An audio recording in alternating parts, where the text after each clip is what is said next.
Algebra 1, Lesson 15, the coordinate plane.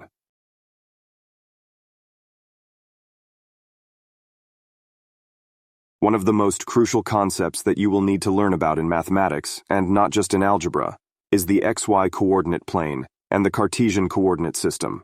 I'll leave it up to you to research who Cartesian is.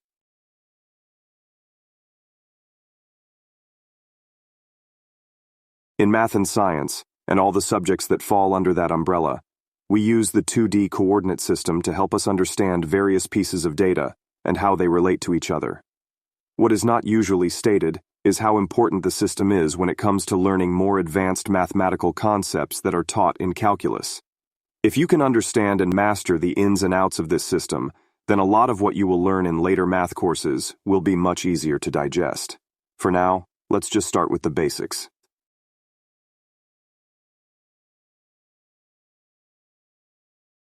This is a graph of the typical 2D XY coordinate plane. As you can see, we have a horizontal number line that we call the x-axis. It intersects with a vertical number line, which we call the y-axis. The point at which these two number lines cross is called the origin.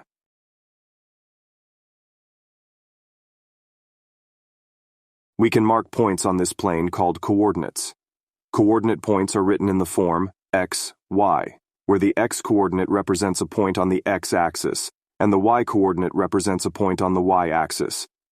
The point shows up on the plane, assigned to those 2 points at the same time, like in the example below.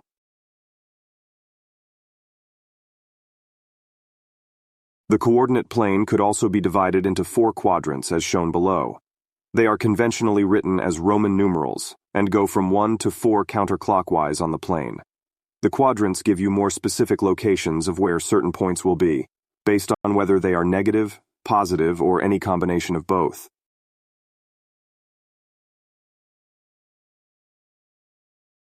For example, find which quadrant the coordinate point, 5 minus 3, is in.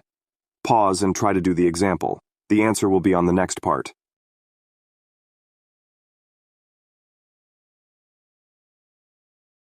If you picked quadrant 4, you would be correct.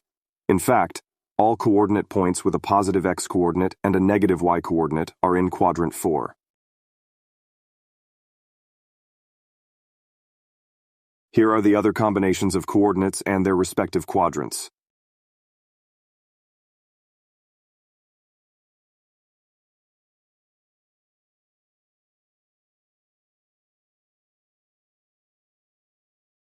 Coordinate points can also be used to figure out the distance between 2 or more points on a flat surface.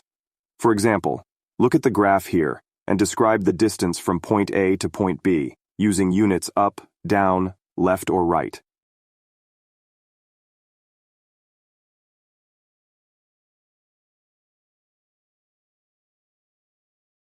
If you said point B is 4 units to the right and 2 units down from point A, you would be correct.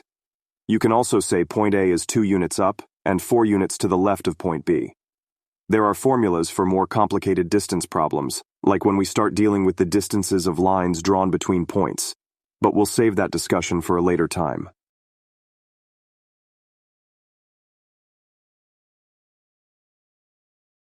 Here is a challenge problem. Coordinates can be used to plot data about the relationship between 2 or more variables. Let's say the x-coordinate represents the number of minutes that Timmy has to walk up a hill, and the y-coordinate represents how many sweat droplets come out of his skin pores per minute.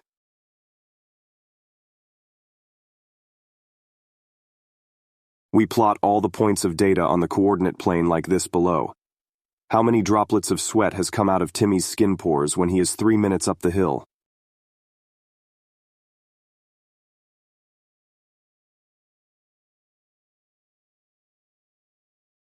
If you chose 6 drops of sweat, then you are correct. Coordinate points can be used to analyze more meaningful relations between 2 or more sets of data. It also has other real-world applications, such as navigation, computer graphics, architecture, etc. So, as usual, it is important to understand the basics. See you in the next lesson.